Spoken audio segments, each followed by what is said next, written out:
3 വയസ്സ് മുതൽ ബാല്യകാലം എന്നാ പറയാം. 12 വയസ്സ് വരെ ബാല്യകാലം. ആ ബാല്യകാലത്തെ വിദ്യാഭ്യാസ വിചക്ഷണന്മാർ 3 ഭാഗങ്ങളായി വിഭജിച്ചു. 3 മുതൽ 6 വയസ്സ് വരെയുള്ള കാലത്തെ ആദ്യ ബാല്യം എന്നാ പറയാം, ബാല്യകാലത്തിന്റെ ആദ്യഘട്ടം. 6 മുതൽ 9 വരെ മധ്യബാല്യകാല, നടുവിലുള്ള. 9 മുതൽ 12 വരെ അന്ത്യബാല്യം. ഈ 3 ഘട്ടത്തിലും കുട്ടികളെ പോറ്റുന്നവർ എന്തറിയണം? ഇവരുടെ മാനസികവും ശാരീരികവുമായ വികസനത്തെക്കുറിച്ച്, വളർച്ചയെക്കുറിച്ച് അറിഞ്ഞിരിക്കണം. എന്നിട്ട് ആവശ്യമായ വെള്ളവും ഒഴിച്ചു കൊടുക്കണം. ഒരു കൃഷി പോലെ എന്നല്ലേ നമ്മൾ പറഞ്ഞത്. അപ്പൊ ഓരോ ഘട്ടത്തിലും വ്യത്യസ്ത അളവിലല്ലേ വെള്ളവും പാരേണ്ടത്. നമ്മളൊരു വിത്ത് കുഴിച്ചിട്ട് പിറ്റേന്ന് തന്നെ ഫാക്ടംബോസ് 0.15 എന്ന് പറഞ്ഞ് 1 ലിറ്റർ കൊണ്ട് അതിന്റെ മുറത്ത് ചെരിഞ്ഞു കൊടുത്താൽ പിറ്റേന്ന് ആ സാധനം തന്നെ അവിടെ കാണൂല. കാരണം അത്ര വലിയ വളം താങ്ങാനായിട്ടില്ല. എന്നതുപോലെ കുട്ടികളുടെ പ്രായത്തിനനുസരിച്ചുള്ളതാണ് നമ്മൾ അവർക്ക് കൊടുക്കേണ്ടത്. അത് ആഹാരമാണെങ്കിലും അറിവാണെങ്കിലും ഒക്കെ അങ്ങനെയാണ്. 3 വയസ്സ് മുതൽ 6 വയസ്സ് വരെയുള്ള ബാല്യകാലത്തിന്റെ ആദ്യ ഘട്ടം എന്ന് പറഞ്ഞത് നഴ്സറി ഘട്ടം എന്നാണ് അതിനെ വിദ്യാഭ്യാസ പണ്ഡിതന്മാർ പറയാം. നഴ്സറി പ്രായം. ഇപ്പൊ കേരളത്തിലൊക്കെ ഇനി ഔദ്യോഗിക വിദ്യാഭ്യാസം അഥവാ 1-ാം ക്ലാസ് 6 വയസ്സായതിനു ശേഷം ചേർക്കുള്ളൂ എന്നുള്ള നിയമം വന്നിട്ടുണ്ട്. അടുത്ത കൊല്ലം മുതൽക്ക് നടപ്പാക്കാൻ പോവാണ്. 6 വയസ്സായാലും 1 ചേർക്കുള്ളൂ.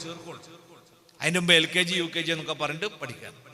അപ്പൊ ഈ ഘട്ടം നഴ്സറി പ്രായം 3 മുതൽ 6 വരെ അതൊരു പ്രധാന കാലഘട്ടമാണ്. ഈ പ്രായത്തിലുള്ള പഠനം നമ്മൾ എങ്ങനെയാണ് മനസ്സിലാക്കേണ്ടത്? ഒരു കുട്ടിയുടെ തലച്ചോറിന്റെ വളർച്ച 90% പൂർത്തിയാകുന്നത് ഏത് പ്രായത്തിലാ? ഈ 3 മുതൽ 6 വയസ്സ് വരെയുള്ള ഘട്ടത്തിലാണ്. ജനിക്കുമ്പോ തലച്ചോറ് ഫുള്ളായിട്ട് വളർച്ച പൂർത്തിയാവില്ല. 3 മുതൽ 6 വയസ്സ് വരെയുള്ള നഴ്സറി പ്രായത്തിൽ 90% വളർച്ച പൂർത്തിയാവും. ആ വളർച്ച പൂർത്തിയാകുന്നത് നമ്മൾ അറിയണം, മനസ്സിലാക്കണം. എങ്ങനെ നമുക്ക് മനസ്സിലാക്കാൻ പറ്റുക?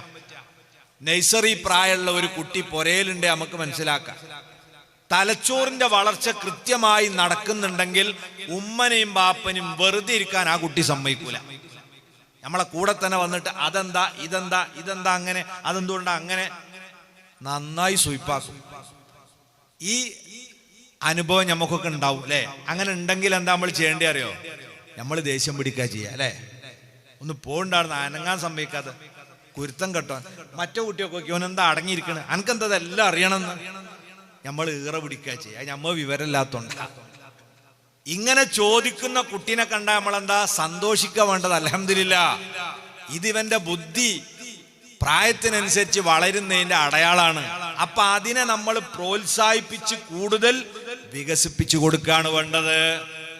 മനഃശാസ്ത്രജ്ഞർ പറയുന്നത് കുട്ടികളെ കയ്യിൽ കളിപ്പാട്ടം കൊടുത്താൽ അത് തല്ലിപ്പൊട്ടിക്കുന്ന കുട്ടികളുണ്ട് അല്ലെ? ചില കുട്ടികൾ എന്ത് ചെയ്യും? ഒന്നും കാട്ടാതെ ഇങ്ങനെ കൊണ്ടടക്കും. നമ്മളെടുത്താരാ നല്ല കുട്ടി? JCB കേടെടുത്താത്തോനല്ലേ? JCB വാങ്ങി കൊടുത്തിട്ട് ഓൻ അങ്ങനെ തന്നെ സൂക്ഷിക്കണ്ടോ? നല്ല കുട്ടിയാ. എന്നാ പിറ്റേന്ന് തന്നെ അതിന്റെ പരപ്പെടുത്തു രണ്ടാമത്തോൻ. ഓനതൊക്കെ കഴിച്ചു നോക്കിയിട്ട് പിന്നെ ഫിറ്റ് ചെയ്യണ പണിയിലോ ഓന്. അപ്പൊ നമ്മൾ പറയാടാ, എനിക്ക് ഇനി ഒരു സാധനം വാങ്ങി തരൂല. കണ്ടോ, മറ്റോനെ കണ്ട് പഠിക്ക്. ഓന്റെ കേട് വന്നിട്ടില്ല, എന്റെ കേട് വന്നില്ലേ? എനിക്ക് ഇനി ഒരു സാധനം വാങ്ങി തരൂല എന്ന് പറയും. ശരിക്കും മനഃശാസ്ത്രജ്ഞർ പറയുന്നു ഇവിടെ നല്ല കുട്ടിയാരാ? കേട് വരുത്തിയവനാണെന്ന്. കാരണം ഉള്ളിൽ എന്താണ് ഉള്ളത് എന്നറിയാനുള്ള ഉത്കടമായ ആഗ്രഹമാണ് പൊളിച്ച കുട്ടി പ്രകടിപ്പിച്ചത്. അപ്പൊ നമ്മൾ സന്തോഷിക്കണം, ഇവൻ ബുദ്ധിയുള്ള കുട്ടിയാണ്. അപ്പൊ പൊളിച്ചതിന് ഓനെ തല്ലണേന് പകരം എന്താ ചെയ്യേണ്ടത്? ഇത് നാ പഴയ മാതിരി ആക്കടാന്ന് പറയുന്നവനോട്. അപ്പൊ ഓൻ ചിന്തിച്ചെന്ത് ചെയ്യും? വീണ്ടും അത് ഫിറ്റ് ചെയ്യാൻ ശ്രമിക്കും. അതിനനുസരിച്ച് ഓന്റെ ബുദ്ധി വളരും. അപ്പൊ ബുദ്ധി വളരല് ഇങ്ങനെ അന്വേഷണം പഠനമൊക്കെ നടത്തുന്ന കുട്ടികളുടേതാണ്. ഇപ്പൊ നഴ്സറി ഘട്ടത്തിൽ ഇത് നമ്മൾ ശ്രദ്ധിക്കണം. അവിടെ കുട്ടി ഇങ്ങനെ ഒരു മന്ന ഭാവം സ്വീകരിക്കുന്നുണ്ടെങ്കിൽ അവന്റെ തലച്ചോറിന്റെ വളർച്ച കുറച്ച് കുറവുണ്ട് എന്ന് മനസ്സിലാക്കുക. അപ്പൊ പെട്ടെന്ന് ചെയ്യേണ്ട ഒന്നെന്താ?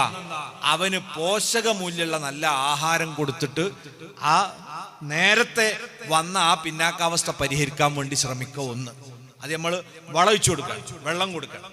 രണ്ടാമത്തെ, മനഃശാസ്ത്രപരമായി തന്നെ നമ്മൾ അവന്റെ പിന്നാലെ കൂടിയിട്ട് അവനെ കൊണ്ടും ഇങ്ങനെ അന്വേഷണം നടത്തിപ്പിക്കണം. അവർ ഒരു ചോദ്യം നമ്മളോട് ചോദിച്ചാൽ നമ്മൾ കൃത്യമായി അവർക്ക് മനസ്സിലാകാവുന്ന മറുപടി കൊടുക്കണം. പല രക്ഷിതാക്കൾക്ക് ഈറ പിടിക്കും, ഉമ്മാർക്ക് അതിനേറെ ദേഷ്യം പിടിക്കും. കാരണം ഒരുപാട് ജോലിന്റെ ഇടയിൽ അവന്റെ സംശയമായിട്ട് വരല്. അപ്പൊ ഈറ പിടിക്കും. ഇപ്പൊ മത്തി കൊണ്ടുവന്ന് ഇങ്ങനെ മുറിക്കുകയാണ്, മീൻ മുറിക്കുകയാണ്. അപ്പൊ ചില കുട്ടികൾ ഇങ്ങനെ വന്നിട്ട് ചോദിക്കും, ഇതെന്താ അമ്മ? അപ്പൊ ഒരട്ടമ്മ അറിയത് മത്തിയാണ്. എന്താ മത്തി എന്ന് പറഞ്ഞാല്, എന്റെ കയ്യിൽ കത്തിയ ഒന്നാട് തരും, ഞാൻ പോയിക്കഴിഞ്ഞ അവിടെ. നമുക്ക് ഈറ പിടിച്ചു. ഇങ്ങനെ ആവാൻ പാടില്ല.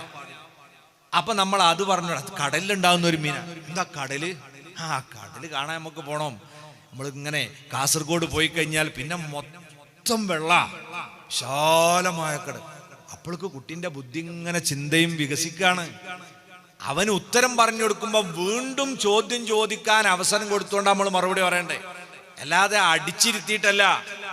ചില രക്ഷിതാക്കൾ കുട്ടികൾ എന്തെങ്കിലും ഒന്ന് ചോദിക്കുമ്പോൾ ഒറ്റ അടിയാണ്, മുണ്ടിപ്പോകരുത് എന്ന്. അവന്റെ ചിന്തയുടെ കൂമ്പൊടിച്ച് കളയുകയാണ്.